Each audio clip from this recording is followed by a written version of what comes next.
పరుగు పందెం wait minute ప్రోగ్రామ్ను వీక్షించడానికి ఆన్లైన్కి వచ్చినటువంటి మీకు ప్రభు పేరిట శుభములు కలుగునుగాక.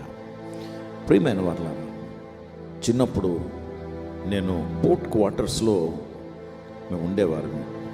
అక్కడ మా క్వార్టర్స్ మధ్య భాగంలో పార్క్ ఉండేది. ఆ పార్క్లో సాయంత్రం అవ్వగానే మంచి యవనస్తులు, చిన్నపిల్లలమైన మేము కూడా ఆ పరుగు పందాల్లో మేము పాల్గొనేవారమే.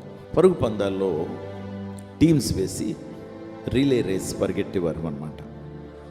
అంటే ఒక కర్ర పట్టుకుని టీమ్స్ వేసుకున్న తర్వాత ఈ కర్ర పట్టుకుని ఒక రౌండ్ పరిగెట్టి ఆ కర్ర ఇంకొకరికి ఇవ్వాలి, ఆ బేటను ఇంకోళ్ళకి ఇవ్వాలి. వారు పరిగెట్టి ఇంకోళ్ళకి ఇస్తారు. అలాగా నలుగురేసి ఉండేవారు. అయితే అక్కడ పరుగు పందెంలో పాల్గొన్న తర్వాత నాకు పరిగెట్టడం ఎంత అలవాటు అయిందంటే, స్కూల్లో కూడా పరుగు పందాల్లో పాల్గొనేవాడిని. చాలాసార్లు గెలిచేవాడిని. ఏదో గొప్ప చెప్పుకోవడానికి కాదు, కానీ ఓడిపోయేవాడిని కూడా. రెండో స్థానంలో వచ్చేవాడిని, 3వ స్థానం. అయితే ఎందుకు ఈ ఉదయం మీతో పరుగు పందెం గురించి మాట్లాడుతున్నానంటే, ఎప్పుడైనా మీరు ఆలోచించారో లేదో, జీవితము ఒక పరుగు పందెం. ఏంటి జీవితం ఒక పరుగు పందెమా? అవును. గురి ఎద్దుకు మనం పరుగు పెట్టాలి. ఏదైనా పొందుకోవటానికి మనము ఆ పరుగు పందెంలో పాల్గొనాలి. ఈ మాట కొరింథీయులకు రాసిన మొదటి పత్రిక 9వ అధ్యాయం 24వ వచనంలో ఉంటుంది. ఏముంటుందంటే, పందెపు రంగమందు పరుగెత్తువారు అందరూ పరిగెత్తుదురు. పందెము ఆ రంగములో పాల్గొనేవారు అందరూ కూడా పరిగెడతారు. కాబట్టి what if life itself is a race like that? అంటే మన జీవితమే ఒక పరుగు పందెం అయితే మనం అందరం పరిగెడుతున్నాం. కానీ అక్కడ పౌలు అంటాడు, ఒకడు మాత్రమే ఆ పరుగు పందెంలో గెలుపు పొందుతాడు, లేకపోతే ఫస్ట్ వస్తాడు, లేకపోతే బహుమానం పొందుకుంటాడు. సరే, బహుమానం పొందుకుంటాడు అన్నటువంటి విషయం మనం జ్ఞాపకం చేసుకుందాం. కానీ ఈరోజు టీము పరుగు పందెంలో మనం అందరం పాల్గొంటున్నాం. దేవుని బిడ్డలారా, పరిగెడుతున్నప్పుడు మనకి అపోజిషన్ వస్తుంది, ఎదురు వస్తుంటుంది. మనకి ఆబ్స్టికల్స్ వస్తాయి, అంటే ఆటంకాలు వస్తాయి. మనకి వియరీనెస్, టయర్డ్నెస్ ఎదురు వస్తుంటుంది, అలసట. మనకి నేను ఇంకా పరుగు పెట్టలేను అన్నటువంటి స్థితి కూడా వచ్చి స్లో అయిపోతుంటాం. మనకన్నా స్పీడ్గా పరిగెడుతున్న వాళ్ళని చూసి ఒక్కొక్కసారి మనము పురుకొల్పబడి ఎంకరేజ్ అయ్యి మేబీ కాంపిటేటివ్గా మనం పరిగెడతాం కూడా. అయితే ఏదైనప్పటికీ మనం జ్ఞాపకం చేసుకోవాల్సింది ఏంటంటే, జీవిత రంగంలో, జీవిత పరుగు పందెంలో లెట్ ఎనీ అపోజిషన్ కమ్, ఏ ఆటంకమైనా, ఏది ఎదురొచ్చినా, పరిగెడుతున్నవాడు ఆగిపోయాడా ఆ గురికి చేరలేడు.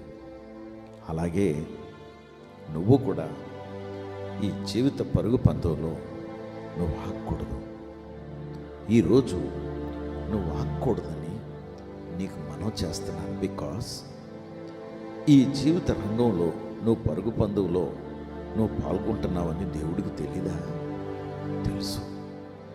అందుకే బహుమానం కొరకు పరిగెడుతున్నవాడు ఎలా పరిగెట్టాలంటే, అకస్మాత్తుగా ఈ పరుగు పందాన్ని మొదలు పెడితే వాడు గెలవలేడు. నేను అందుకే నా ఉదాహరణ చెప్పాను, చిన్నప్పటి నుండి అలవాటు చేసుకున్నాను. అలాగా మనము కూడా ఈ శరీరాన్ని సాధనం చేయాలి. లేకపోతే శరీరం ఎందో.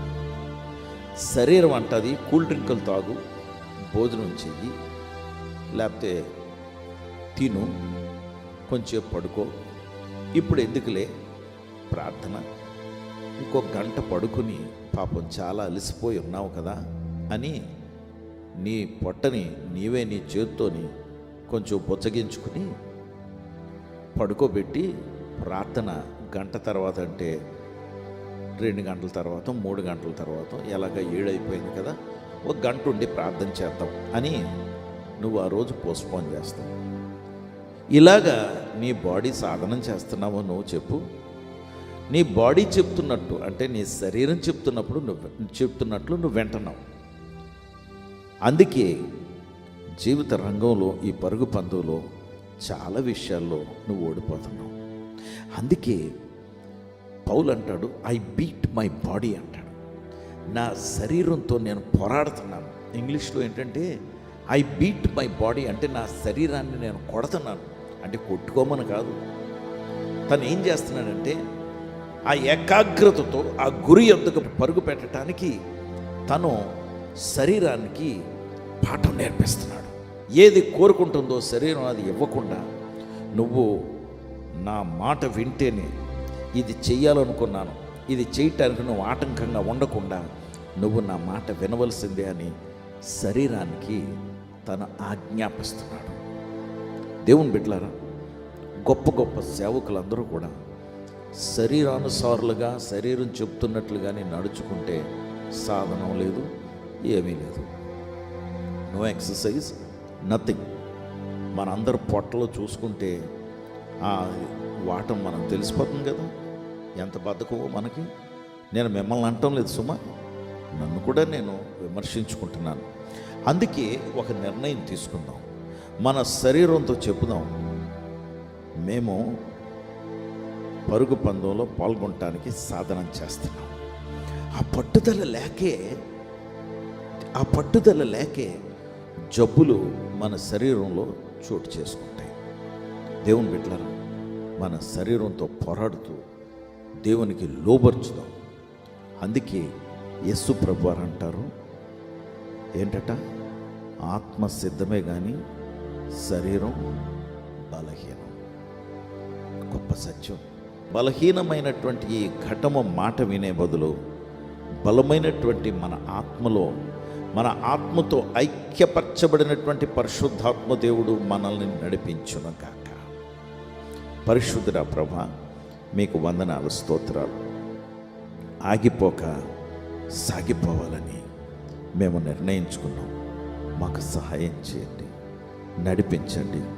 ఈ జీవితాన్ని, ఈ పరుగు పందెంలో మమ్మల్ని నిరుత్సాహపరిచేవారు, మమ్మల్ని వెనక్కి లాగేవారు, మమ్మల్ని కృంగతీసేవారు ఇక మీదట కృంగతీయకుండా, ఆటంకపరచకుండా ఉండునగాక. ఆత్మదేవుడా, మీరు మాలో ఉండి నడిపించండి, మీరు మహిమ పొందండి. ఆ గురి ఎద్దుకు మేము పరుగు పెట్టడానికి మాకు సహాయం చేయండి. యేసు నామములో ప్రార్థించి వేడుకొంచున్నాం తండ్రి, ఆమేన్.